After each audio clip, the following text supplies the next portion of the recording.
Well, happy Tuesday. It is Tuesday, July 22nd, believe it or not, in the year 2025. And welcome to another edition of Tuesdays with Tom. I want to start today's show off with a word of thanks to two of the people who make TWT work every week in and week out. Emily Hedrick is our communicator. She's been with us at Best Girl for nearly 8 years. She's been with us at TWT since its beginning over 4 years ago. Emily lines up all her guests, puts time in securing photos and bios, and seeks out available dates to bring our guests in. On the Best Girl side of things, Emily works with our website, book publishing, and consulting. The other person I want to recognize this morning is Shantia Got a Minute Jones. Sean is our organizer. Sean makes sure things go according to plan and schedule, whether it's for TWT or the consultant side of Best Girl. Sean makes it happen. Sean has been with us for around 5 years or so. Both of these ladies, we depend on them. We are grateful to them for what they contribute weekly, daily, monthly. Thank you, Sean and Em. Today's show, our G-list guests today are three ladies from Dress for Success, Emerald Coast. Those ladies are Gail Shorter Judson, Tanasia Newell Trotter, and Erica Cortes. We look forward to talking with these ladies today about Dress for Success, Emerald Coast. So let's go to our show today, of course, is brought to you by the consulting firm of Best Girl Inc. So let's hear from Best Girl.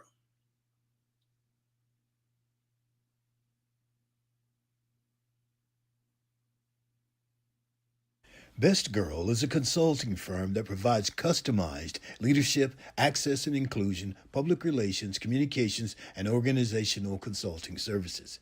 Clients include Fortune 500 companies, utilities, higher education institutions, small businesses, and associations. Best Girl's team of consultants, led by Joyce Gilly-Gossam, Emily Hedrick, and Sean Jones, partners with business and education clients to promote organizational effectiveness, communication, motivation, and leadership, with always an impact on the bottom line. Best Girl's customized consulting services include strategic planning, corporate communication, executive coaching, fundraising, and economic development. Best Girl continues to customize the solution that fits your needs. So let's go to the round table and talk with Barbara Wallace Edwards and Michael Walker this morning. Good morning, Barbara Wallace Edwards and Michael Walker. How you guys doing this morning? Doing well. Good morning, TG. Good morning, Barbara. Good morning. With you, Barbara? Well, Tom, I want to start first by saying happy birthday to a friend of TWT. Nathaniel Rutledge, better known as our Santa, is celebrating his birthday today. So happy birthday, Chief. Happy birthday, Nate. Yes, Santa. yes. Happy Santa, birthday. that's right. Christmas in July. That's right. Christmas all year with the Chief. Look forward to seeing him. Yes. And Tom, I want to follow up with some sad news. We were talking about it before the show, but for those who may not know, Malcolm Jamal Warner passed away over the weekend. It's like losing a family member. And if anybody don't know who that is, he was the Theo Huxtable on the Cosby Show, and came into our homes every week. And again, truly felt like a part of the family. And social media is just going crazy over, the news. It was just totally unexpected. I think he passed from a drowning. He and his family was on vacation, and I think there was a rip tide occurring or something that came in, and he ended up passing away as a result of that. 54 years old. Yes, yeah, definitely sad news. All right. Michael, what you got this morning? Well, we've got to talk about the gift that keeps on giving. Uh-oh, I know what this is, but go ahead. I mean, it's obvious that he understands that things aren't going well. Who is he now? Who is he? The orange one. We all know. Okay. Oh, that he. Okay. Daddy. Yeah. I don't know what Michael's about to say, but I know who he's talking about. It's like that. It's like that billboard there. Somebody put a billboard on and said, if you're talking about it, if you're talking about an idiot, everybody knows who you're talking about. Yes. Enough Enough said. said. Yes. Go ahead. But Tom, if I were in that position and I was doing some of the stuff, you call me up and say, Fly, what the hell's wrong with you? Okay. I mean, come on. Now, I'm going to go and try and destroy Iran. And I'm going to come out before any evidence and everything and say, we obliterated them. There's no more. Okay. Then 2 weeks later, they got most of their stuff intact. So that was just a waste. Yeah. Okay. All right. A waste and a lie, but go ahead. A waste and a lie. So, and now the tariff situation, which everybody said was going to cause a problem. And so rather than not doing it or backing off or doing something and making sure that everybody understand that he's made a decision, we're going to roll with this. Okay. You're back and forth and what have you. So the economy is crating, it's crating. And so you want to get rid of Jerome Powell. Okay, and blame it on him, and you forget that you're the person that appointed him. No. He said Biden did. Biden put him in that position, right? Right. That's what I'm saying. Yeah. He forgot that he appointed him. He did. I don't know how you got appointed. Why did Biden appoint you? Okay. Then we pivot, and he wants to tell the Washington Commanders that unless they change their name back to the Redskins, he's going to block them getting a stadium. And he wants to tell the Cleveland Guardians that unless they need to change their name. And so which one of these things are important? Okay. Michael, it's all something to just try to divert your attention to something else, Absolutely. The Epstein files. Absolutely. Okay. All of a sudden, he doesn't want that out. Okay. But now he decides he's going to release all of the King documents, including the FBI surveillance and all of this stuff. That's another distraction. Okay. Yes. Because he wants to pivot away from that. So this is something that is so interesting. One other thing I got to add to it. There was a guy that was born in the U.S., and I have it in here. I just can't find it now, in Miami, that was a doctor, and he ran for president of Haiti. He was arrested by ICE at his home. They cited him for being involved in a political riot or something and undermining Haiti. Since when did the U.S. give a damn about Haiti? Right. Okay. Right. This man was arrested at his home. The news media came out and said, he was participating in doing stuff that's unlawful and illegal and stuff. Then they come to find out that he has all these credentials and he was at home when he got arrested. But, so stuff is just crazy all over. Let me ask you, where did ICE come from? I mean, what were their jobs before they became ICE? Were they law officers or something? Yeah, that was part of security and stuff. Right. Homeland Security.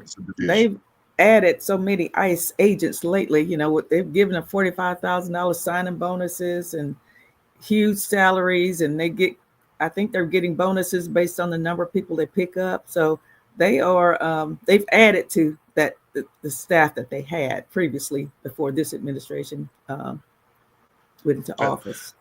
That's true. Well, check out this verbiage that Trump says to the owners. Our great Indian people in massive numbers want this to happen, Trump said in Truth Social Post. Their heritage and prestige is systematically being taken away from them.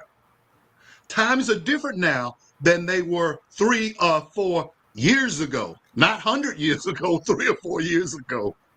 We are a country of passion and common sense. Owners, get it done. Talking about the name change. The Native American you want to go back to Redskins and Indians. And the Indians. That's what he wants. That's what he wants. How important is that in the overall scheme with people that are losing their health care? You know, this beggar bill that he called Big Beautiful Bill, which was very rudimentary to come up with a name like that. You couldn't think of anything better. But the Congressional Budget Office, an independent, nonpartisan office, says it's going to add somewhere like, I don't know, $10 trillion or something like that. Or I don't know, something enormous. I can't Right. remember now. But the big thing that struck out to me is that 10 million people will lose health care as a result of this bill passing. And many of those people voted for Trump. And then the Senate and the Congress didn't have to confirm it. No, they didn't. Midterms are coming. That's all I can say. I just pray that people will vote the right way, and we will see what happens. But I mean, this is really, this is a lesson in how not to be president, right, so to speak. Try not to be successful. Great lesson in how to distract. Yes, and that's basically all it is. If you think about the whole things about the Washington football team and the Cleveland football team, that's just a distraction. His people, the red hat wearing MAGA folks, are on him about this Epstein thing. Mm-hmm. So he's got to try to distract from that, because you know, if it was, he's already said what he does to women. He's already told you what he likes to do. He walk in the room and grab them, you know? Right. So if Epstein had some women at his house, you think he wasn't involved in it? Come on, man. And young women, young girls. Yeah. Of course he was involved. So, you know, it is what it is, man. He's who he is, and he always was and will always will be. Yeah, I hear you. You know, just one other thing, Tom, and I thought about you because you've always been big on education and what have you, and so have you, Barbara. You both brainiacs and stuff. There was an article that came out about the worst colleges and university, and there were some that stuck out that I found mighty kind of interesting. UAB stuck out. And it was listed as the 22nd worst. Why is that? Did it say why? Yes, because it's in an unsafe environment in Birmingham, and their graduation rate is only 55%. Wow. I don't know what's unsafe about it. I don't know either. That's what this article is saying, you know, and I found that, and that's what brought it down. Same thing about Wisconsin. Wisconsin had poor leadership. They were ranked 25th worst. Marquette was said to be unsafe. And University of Montevallo was ranked 32nd worst, and it was because of 47% graduation rate. And they were saying their graduates, when they graduate, they only make $38,000 a year, and that they have a debt of $26K to go with it. But a couple that jumped out was Purdue University Global College, and they have a big thing going on where global education and stuff. And they say their rating, and they were, let's see, what are they ranked? 15th. They are ranked so poorly that when students register, they have to sign a waiver that will state that they will not sue the university under any circumstances. This is at Purdue? Purdue University Global. Okay. I don't know what the difference between the university and the global, like. I think that's part of their all e-learning or online learning or something like that, because they have a lot of courses. But can you imagine that you're paying tuition to go to a school and they have you sign a waiver saying under no circumstances will you sue the school? What organization did this? I think it was U.S. News World Report. I got to go back and look at it and see, but it was one of the news magazines, and I just found it pretty interesting. I found it yesterday when I was preparing for the show. I have to get that. I don't have it right here, but yeah, that was interesting there. That is interesting. Yes. Well, I want to ask you guys if you saw the story, and I'm sure you did. It's been all over the news about the astronomer CEO Andy Byron and one of his co-workers who were at this Coldplay concert, and the kiss cam actually focused on them, and they were both married and having an affair on the side. And I mean, that has just been rampant over the news this past week. Like, wow. To CEO, and I think she was the chief human resource officer or something of the company. Yeah, The so person he was having an chief affair. financial officer, something like that. She was pretty high up and Yes. stuff.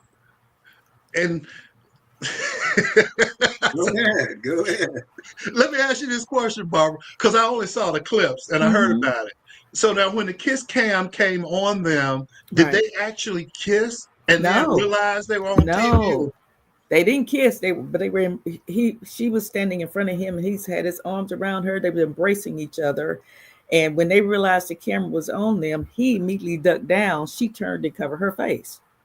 And the Coldplay guy on stage, like, hey, either these folks are having an affair, they're very shy. So, you know, he added attention to it. And this young lady who was actually filming it, she was filming it thinking the camera may focus on her. And she's like, I was trying to get it, you know, my cell phone on the kiss cam. And so she didn't realize that she was actually capturing someone who was having an affair. And so that spread like wildfire. The gentleman, the CEO's wife, who was on social media, immediately dropped their last name and then shut down all of her social media accounts. And so, I mean, the man ended up having to resign. I think they were forcing him to resign, or he was going to be terminated, the CEO.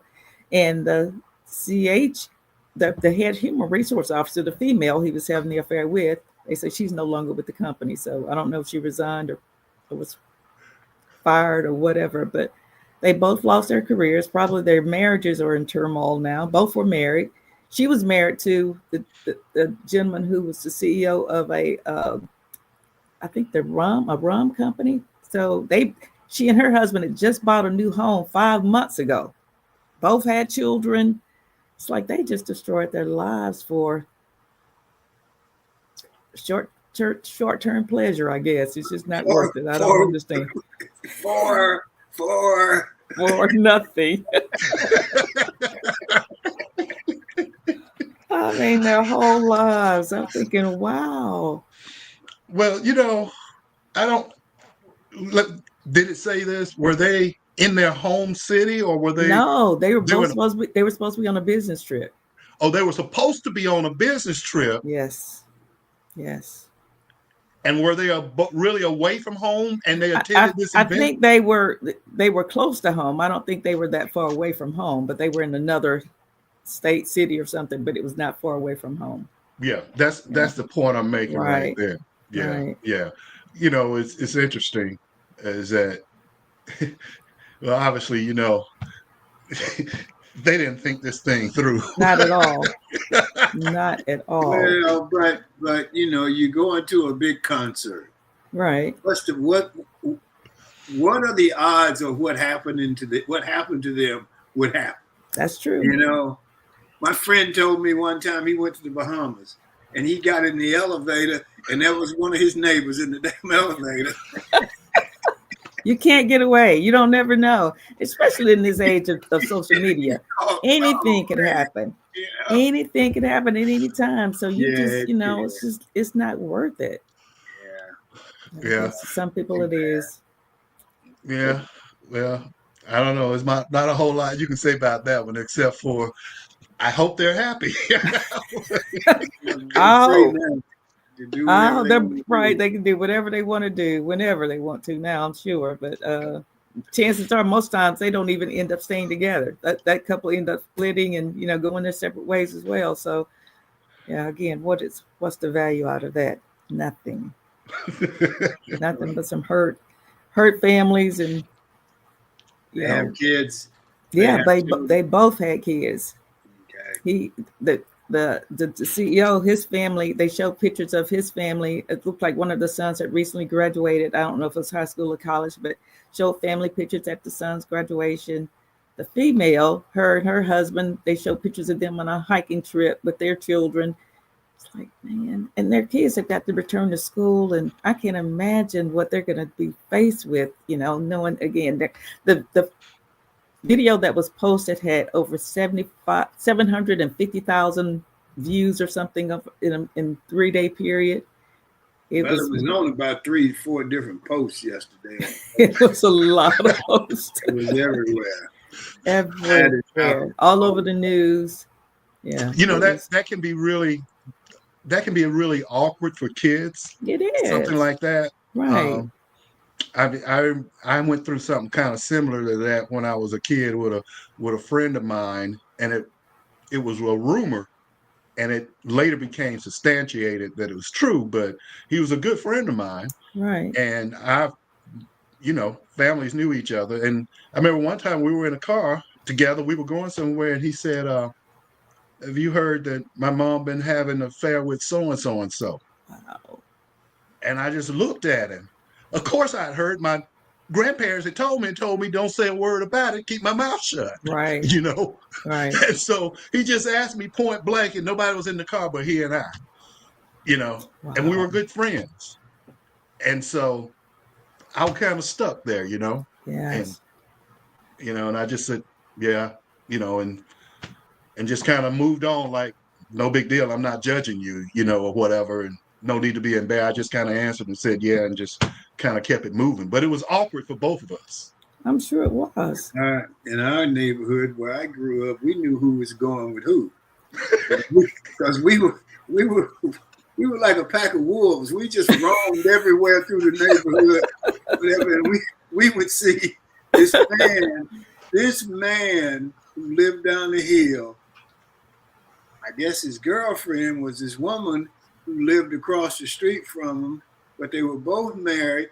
The men worked at the same job and rode to work together sometimes. And we would see them around in the cut. It was a place we called the cut where people could go park and stuff. And they would be around there, and, and we knew everything going on in that neighborhood, Wow. We would roam all over the neighborhood and just see everything going on. So were you all blackmailing them? No, we never said anything. We never told anybody. We just kept it to ourselves, and the fact that they lived virtually across the street from each other, But they met up at a different location. Tried to hide they it. were in one car, so they had to meet somewhere. Okay. And then they would drive this car to the cut. And the cut was this place where they were building all these new houses. And so, there was hardly anybody around it. We used to go around there because we used to go play in the houses before they were finished. Constructing them. Hey, Tom, they were playing in the houses too. I don't know. I hope they came out all right. I feel bad for those people. Because I did see that thing, and he had his arms around her. Yes. He was standing behind her. Oh, big smile on both of their faces. They were enjoying themselves until that they realized they were on that kiss cam, and it's like, uh-oh. And they made national TV. Oh my, international news. I think it's again worldwide. It's everywhere. And it ain't over. Somebody else, one of those shows where they expose things will come up with something. So I feel bad for them. I do too. Anything else from you guys? Okay. All right. Well, let me say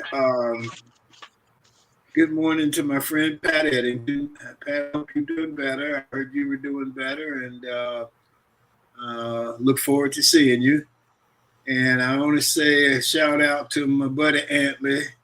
Talking about it in the heat of the night. We were talking about it before the show. Antley is, on the 4th of July, he goes to Covington every year. He and some of the heat of the night people, they meet up over there, and they go by all the places where we shot stuff and so on and so forth. And Antley was in Los Angeles this week, and he paged me. So, Antley, I hope you're back. I hope you're doing well. Okay, well, you guys got anything else? Let's move on to Sean because she's got a minute for us.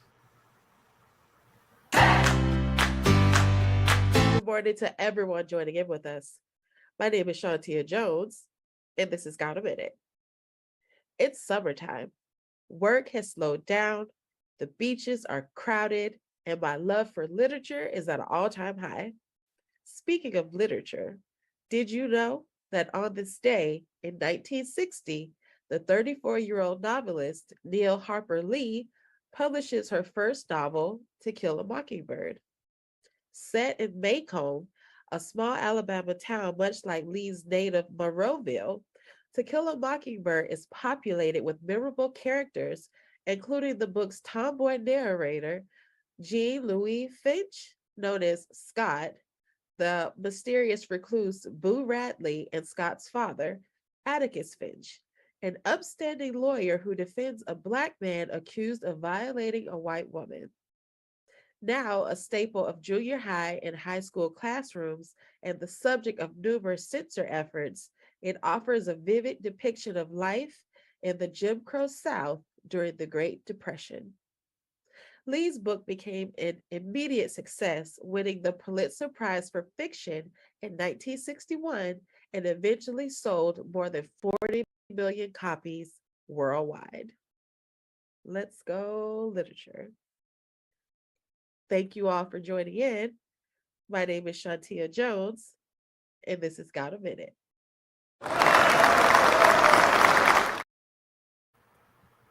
John. All right, so let's go to our G list. Hollywood's got the A list, and here on Tuesdays with Tom, we have the G list. And our G list guests today are three of them. Gail Shorter Judson, who's the founder and CEO of Dress for Success, Emerald Coast. Let's see. I gotta get these names correct now. Tanasia Newell Trotter, who is an attorney. She founded Trotter Law in 2025 to bridge her experience and provide a holistic approach to her clients' unique needs. And Erica Cortes, I hope I pronounced it right, Erica. Erica is a widely respected healthcare consultant, system strategist, and operations leader. They are all associated with Dress for Success, Emerald Coast. Let's welcome them and enjoy this conversation. Good morning, ladies. Good morning. Good morning. I think Tanasia had to drop out. She had a client, so she had to. She was in her car when she signed on a little earlier. Oh, okay. All right. Okay. Well, you guys can bring her up on it, and hopefully she'll do well with her client. Okay. So, how you ladies doing this morning? Doing very well. Good. Yeah. Okay, well, thank you for inviting us. And Barbara's going to start off. She's got questions for you. I do have questions. Good morning, ladies, and thank you for joining us this morning. Talk to us about Dress for Success, Emerald Coast, how it got started, and what's the mission for your organization? Well, I'll start with the mission. Well, go ahead, Dr. Judson. You are the founder, so you go for it. You talk the story about how it all came to be. Okay. Well, I had this idea that I had too many clothes in my closet and I wanted to get rid of them, but I wanted them to go to women who could truly use them, repurpose them. So I founded the Dress for Success. I say I found it. I had to apply to Worldwide. And there were like 3 stages of this application process. It took about maybe 6 months to get through the whole process. And I was surprised that I was, actually accepted. It was an amazing experience, but we were accepted during the pandemic. And so I delayed opening until we ended that piece, the pandemic actually ended. So, and then I've known Erica for almost 20, 30 years. She's my daughter's friend from Cornell University. So I met her at the graduation of Cornell, and she had moved back home again after the pandemic. One of her parents was ill. And from that, I asked her if she wanted to serve as executive director of this new affiliate. And she said, oh, yeah, I'll do it. So that's how we got started. The mission is to empower underserved, underemployed unemployed women to achieve economic independence and success by, first of all, development tools that we provide, which is like workshops to get them prepared. We also connect them to networks to help them get reestablished. The whole point is for them to transition back into the workplace and to achieve economic independence that way. So we have been on the roll for a while. It's been about 4 years now. We partnered with shelters. We accept referrals.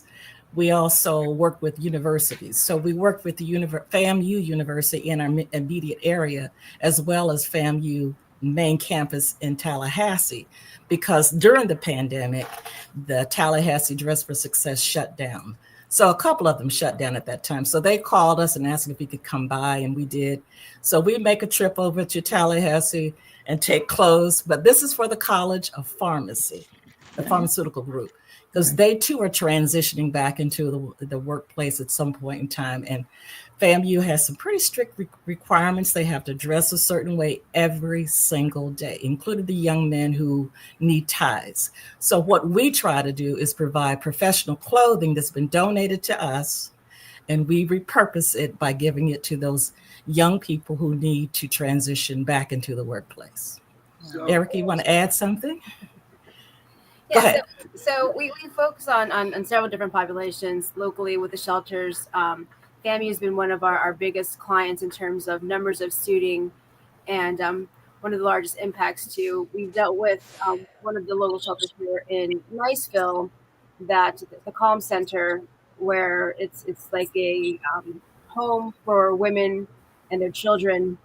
And a lot of them have, left a difficult situation, whether it was potentially domestic violence, whether it's a situation where there was incarceration involved, whether it was they themselves just being unemployed and risking homelessness, things of that nature. But we also offer not just clothing, but we offer services to these women in terms of financial education. We teach them about resume writing, interview skills, general job skills, along with the suiting. So it's a holistic approach to help these women and their families, and not just the clothing. And we're really proud of the impacts we've made here locally. So this is a national organization? It's a worldwide organization, actually. There's 130 different affiliates across 15 countries around the globe. So it's an international worldwide nonprofit organization. Okay. That's And great. you and Dr. Judson are sitting in the same room, it looks like. Yeah, we are. I'm just facing her. We're just facing the opposite sides. Technology is amazing. It is. Yes. Anyway, I couldn't resist. I'm sorry. I don't blame you. You beat me to the punch, Tom. I was thinking the same thing. Well, I saw the piano, and I saw the piano over here, and it's like, wait a minute. We're actually facing each other right now. That's what it is. Technology. Awesome. Well, Tom. And Tanasia also had the same screenshot. Now, It's a dress for success theme. but you might want to know, just as Erica mentioned, some of the women from one of our shelters, there's young moms with young babies, and they are just struggling. Many of them need help legally, and they can't find that. They can't afford it. So Tanasia is she's our governance board member. Okay. She joined us maybe a year ago, and now she is offering a pro bono service to our clients, the clients from the partnerships that we form. Like, we formed a partnership with COM.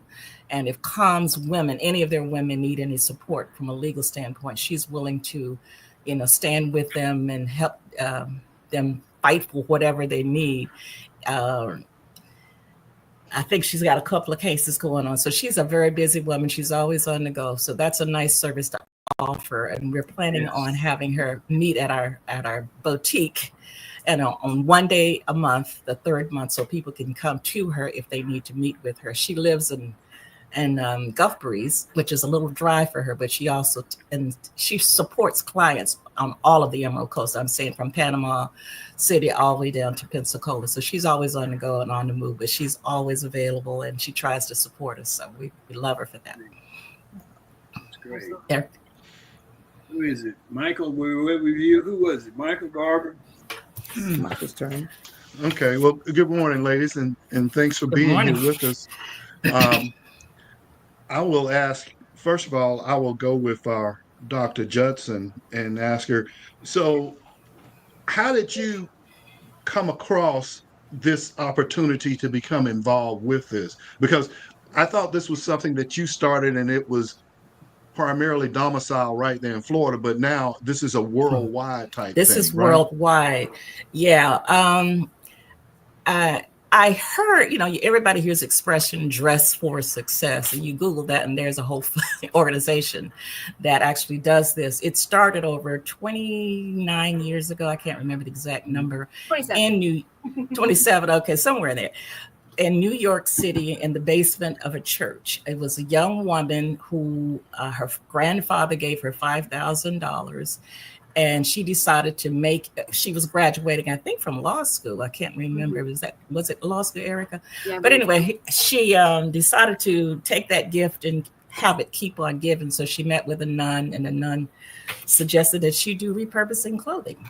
And so it started in the basement of a church in New York City. And then they hired someone who could just branch it out. And she, for 24 years, a lady named Joy, took it to all new levels globally.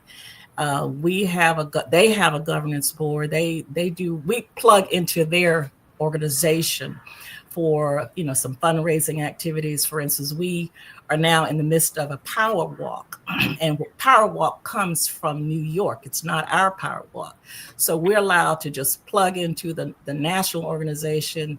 They do all the work. We just have to, implement it in our own community. So we have 4 little activities with them that we do a year. Not little, they're pretty big. They're really actually very big. But, so people can actually participate in our power walk by donating through the Worldwide's website, and the funds trickle back down to us. We also they have a partnership with many organizations. Talbert's is one of them. So during the month of March, which is Women's History Month, we do a lot of campaigning with Talbert's they make a special product just for Dress for Success. So large percentage of the proceeds will come back to Dress for Success. So that helps fuel us a little bit as well. And then there's another couple of them that they do, but we do our own fundraisers as well. So we're an affiliate with Dress for Success Worldwide, but we're an independent organization. We run our own show down here. So I can't say we don't really call ourselves founders, but for the affiliate local level, I am a founder. The founder was really the lady who received the $5,000 from her grandfather. Did I answer your question, Michael? Yes, I went around You did. But one of the reasons why I was interested in that is because, and Tom will remember this, when we, and especially myself, when we worked at AT&T and I was in marketing, my first day there, I was given a book that said Dress for Success. And they gave us a book with a picture of a guy that was dressed, and it actually was a guide on how to dress. And so that's what we were taught there at AT&T, and I never forgot that book that we were given for Dress for Success. So and I was trying to draw a correlation to that. Yeah. I can't say that I worked for IBM for maybe 14 to 15 years. I can't say, we did have to dress. We had dress codes in those days. And you knew how you needed to present yourself to the public. And of course, it's kind of changed.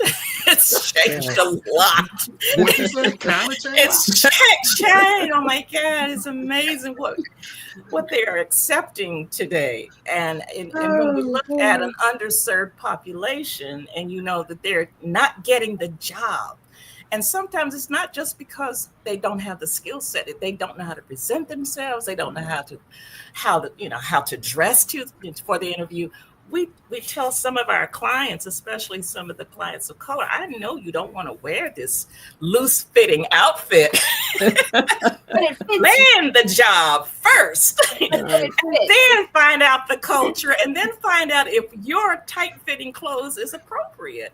But get the job. So we have those one-to-one, down to earth kind of conversations with some of the women wonder why they can't get the job. And then you got body piercing going on. You've got so many things going on. So we do Dress for Success provides all kinds of free products. So we get products from them as well. We get professional products such as dresses, shoes, brand new. We get cosmetics, we get makeup, we get everything you can imagine a woman would need to look good for that job interview. When they get the job, we have them come back to us and we suit them up with a whole, 5 days worth of clothing to get them, to bridge them to that next level, their first paycheck, for instance. But we still try to keep in touch with them. We try to stay in touch with them. We ask them to sign up for what we call a professional women's group. And we want to meet with them quarterly at least, over lunch, just to talk about how the job is going. And many of those women, because, they get the job, and before you know it, in 6 months, they're out of a job again, and they're starting that cycle all over. So we try to stay in touch with them and encourage them, do what we can to embrace them. It's a tough market for some of the women today, particularly underserved women, and it's only going to get worse, we think. Eric, let me ask you a question, and I wanted to get to this because of I have a similar interest. I understand that you are a healthcare consultant. Would you Yes. expound on that and tell us what you do in that field of being a healthcare consultant? Who are your clients? Sure. So I primarily work with a system called Epic, and Epic is a privately owned IT company based out of Madison, Wisconsin, actually Verona, Wisconsin. And they are a practice management, medical record, billing system. It's an all-encompassing enterprise-wide system.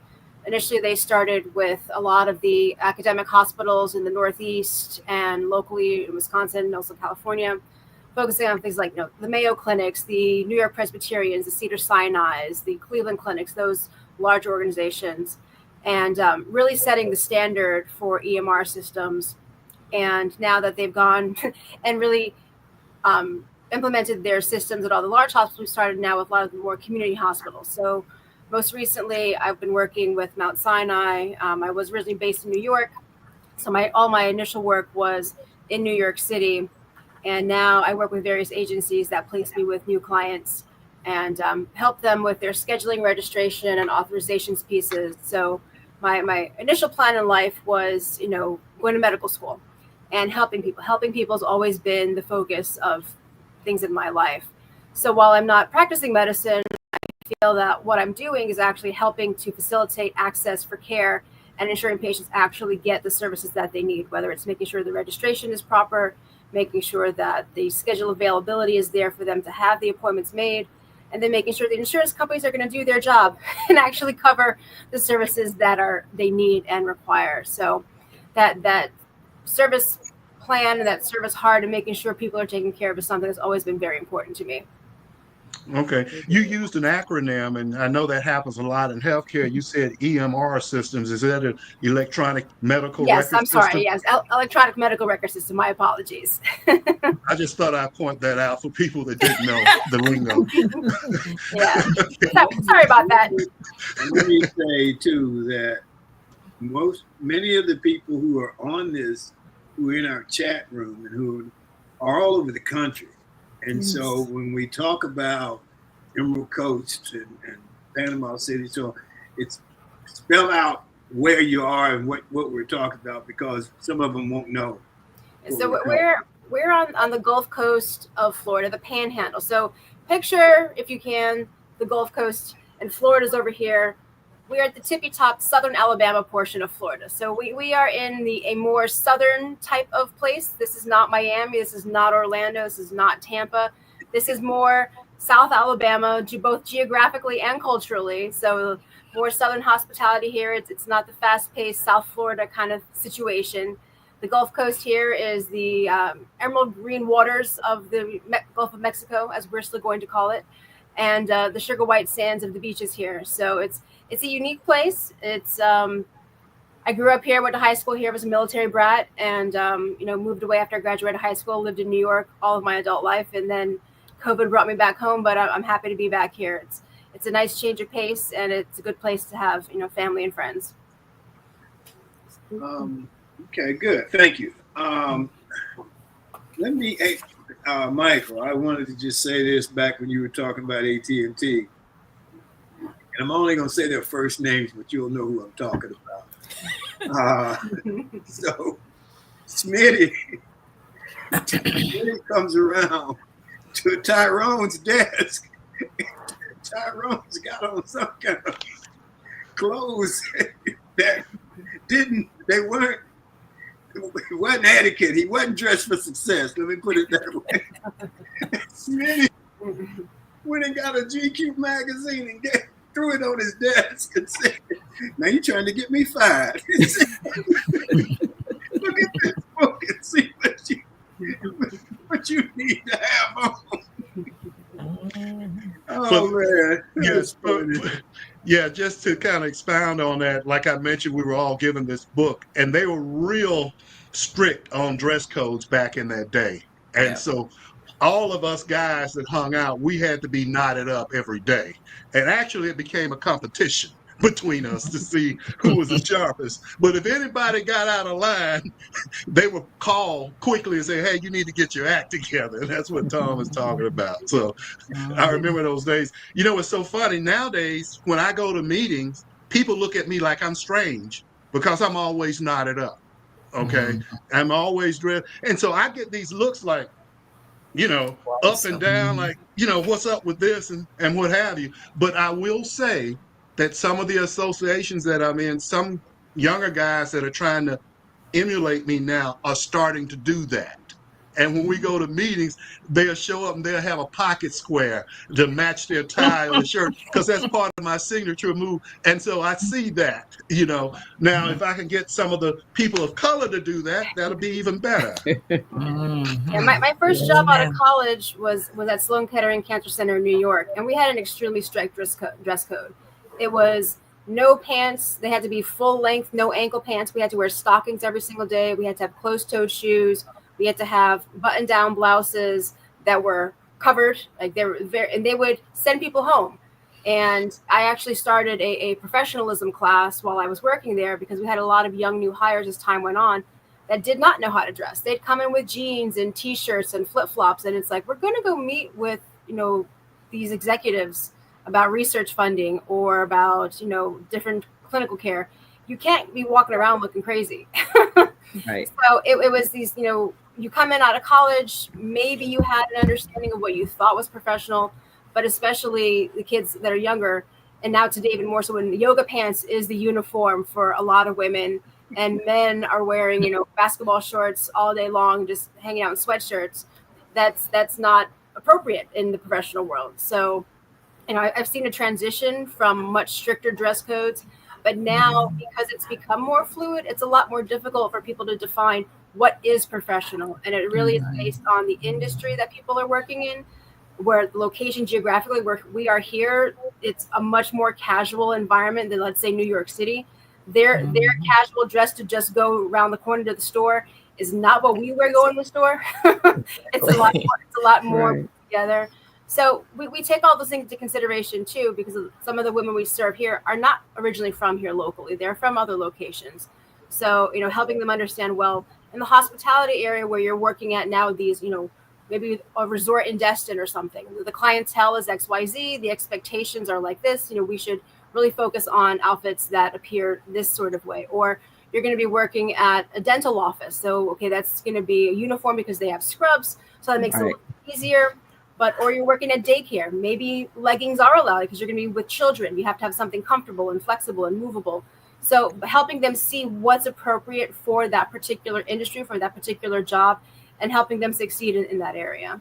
Yeah, absolutely. Wonderful. I agree 100%. And that's really needed, because the younger generation, they kind of lack some of the skill sets of reading the audience, and being able to read body language. And one of the main things, and this goes back to you, Dr. Judson, you said some people get a job and then 6 months later they're gone. And, I read an article not long ago that talked about professional etiquette. and how to behave in an office environment, how to interact with people in a business environment. And a lot of the people nowadays are younger kids. They never were Don't taught that in understand that. school, Yep. Right. Yep. you know. Yep. Yeah, we try in our conversations with PWG, which is a professional women's group, we try to find out what's really going on. They don't understand the culture. They don't understand the code that's being, the signals that they're receiving. They don't know what it means, and they make mistakes. And before they know it, they don't understand why they're unemployed again. And once you stay unemployed, keep, losing your job, it's hard to, to pick that up and make it work the next time around. So we try to give them some unspoken rules. There's some rules you need to know about, the work environment. We don't do that so much with the college because they have their own program going for the students. The College of Pharmacy have their own programs going. But they are always very grateful that the testimonies that we've received from women in the College of Pharmacy are really appreciative of the clothing that we bring to them. Again, they're gently used, sometimes brand new, sometimes high-end clothing, such as Tory Burch. I don't know if you know Layla Rose. A lot of name brand. They came from New York. They didn't come from us. But the other clothes that we receive, we have women lawyers, women engineers who run their own clothes drive just for Dress for Success. So we're getting some beautiful, beautiful pieces. We've been very blessed with. We've actually never officially had a actual clothing drive by flyers or anything like that. Just by word of mouth, we have received many donations of amazing clothing. Some of it is either actually brand new or looks brand new, and we've been very blessed to be able to give these clothing out for free. That's great. Tell the audience where they can donate clothing, how they can get in touch with you guys. So we have a website. It is emeraldcoast.dressforsuccess.org, and I can place it in the chat and give that to Sean in case you want to post that. But on that website, there is a donate if you want to give a financial donation. There's also a donate for clothing, and we'll receive that notification from the site, and we will then set up a time to coordinate. So we will coordinate a specific day and time by appointment to actually have clothes delivered for donation. That's great. Okay. Good deal. And I'm sure there's such a great need for the services there. Is there a limit to the number of women you can service at one time? Only time. Yeah, that's wonderful. There's a time limit. Right. It takes almost, an hour and a half to suit up. We say suit up one woman. Now I think we're calling it styling one woman. It's professional styling. So the language is changing. New people come in at the headquarters level, and we're all trying to use the same language, say that, perform the same. We keep our doors locked. We're not a thrift shop. We are not someone can just walk off the street into our shop. They have to have an appointment to drop off clothes. We don't leave. You can't leave them at the door like a Goodwill. And you have to have an appointment to be styled. So we have a lot of online tools that we use to connect with the women directly. And then we get their sizes. We make an appointment. They come in. So yeah, we get a lot of good stuff. We really do. That's great.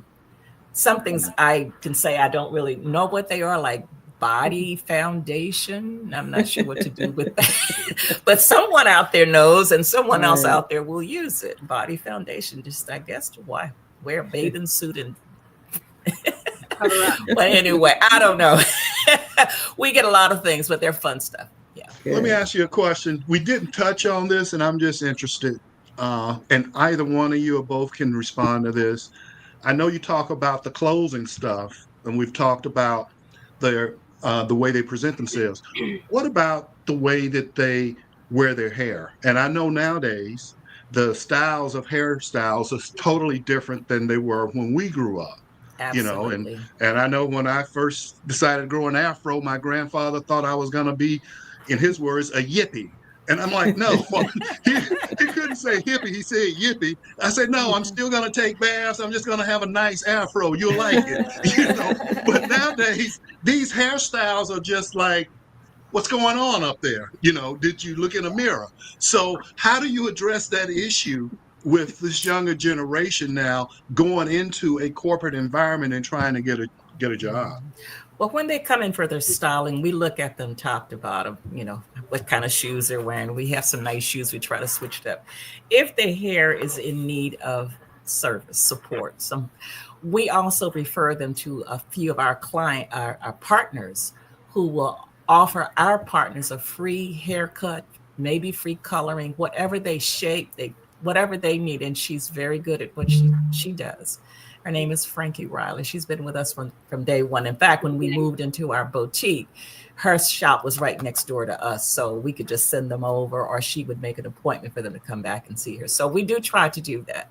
She comes to our fashion shows, and she also, helps the women touch up their hair and get a new style for the outfit that they're wearing. She shows that, demonstrates the clothing that you wear, you need a suitable hairstyle for that piece. So it's dressing her from the inside out. We have a partnership with some other organizations called the Links Incorporated. There's a dressing her from the inside out focus. And the whole idea is dressing her includes financial literacy. We've teamed up with Bank of America here. They offer the free financial literacy class with a lunch or a dinner. So we've got a lot of little partners that help, they're big partners that help us facilitate the work that we do with the women in the area. And most of our people, all of our people are volunteers. No one is paid a salary. We rely on grants and donations to do the work that we do. Some of the affiliates have, in fact, been in existence for like 20 years and 25 years, and they've established themselves so well that they can pay their executive director a salary. They can pay their program person a small salary. So, but most of them are they're lean. They have maybe 3 employees that are paid. If they've got more than that, they've got a big shop, and they've been in existence a very long time. So we're hoping to move in that direction over time.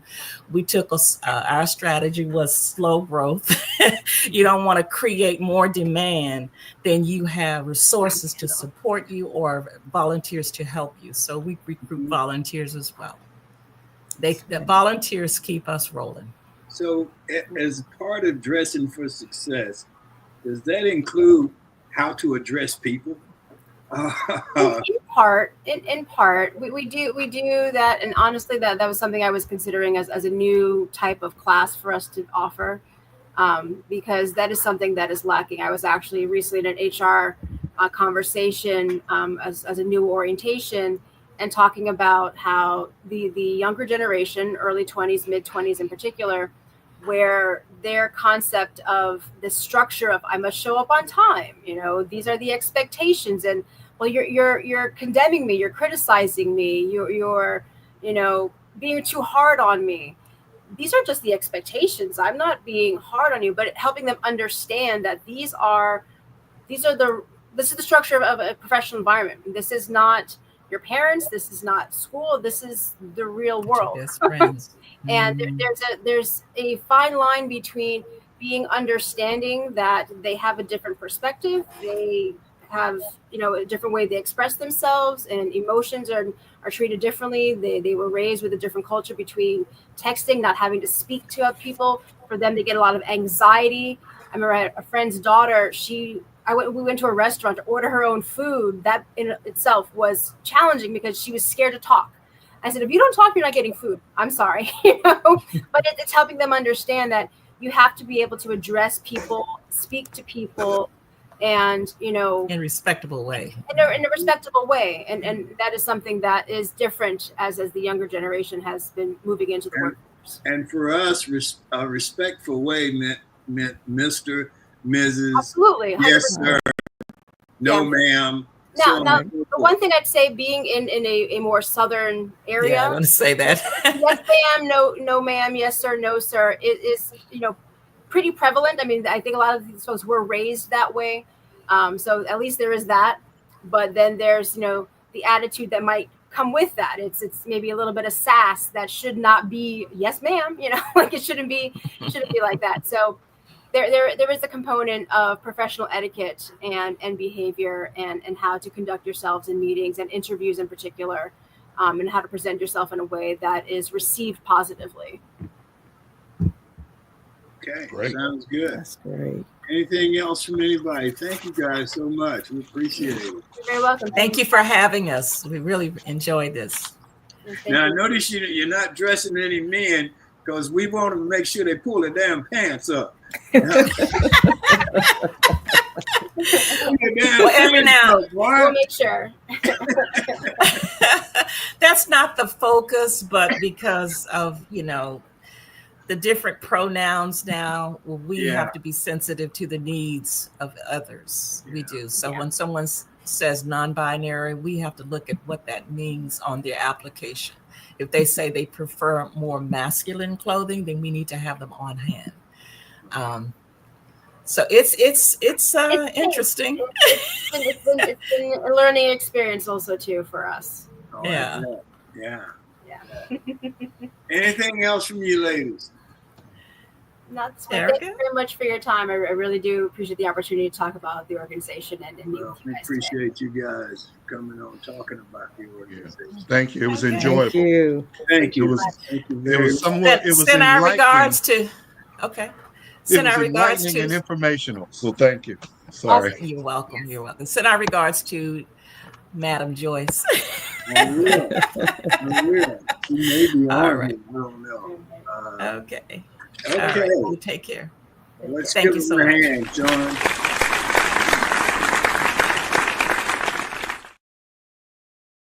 Thank you, ladies. All righty. So my closing comment for today, or as I see it, at the top of the show, I thanked Emily and Sean for their work with Best Girl and TWT. And I also like to thank Michael Walker and Barbara Wallace Edwards, who have been with us since the beginning of TWT and who some Tuesdays have to make an extra effort to balance their schedules with the TWT schedule. Also for the extra effort they make with their research, their questions, and just a weekly discussion. And as with any good team, you have to have some top-notch professionals who can step in when needed. And we have that in Barbara Larkin. They're always there when we need them, and we thank them tremendously. Thanks to all, Sean, Emily, Barbara, Joyce, and Michael. Thanks for making it all work every Tuesday for Tuesdays with Tom. And that's our show for today. We want to thank the audience. We appreciate you. Thank our G-List guests. Thank our sponsor, Best Girl Inc. Thanks again to the TWT team, Barbara, Sean, Emily, Michael, and Joyce. And that's it for this July 22nd in the year 2025. Remember, a day without a smile is a day wasted. Stay safe. Blessings. Enjoy yourself. Make every day count. Stay safe. Blessings and peace.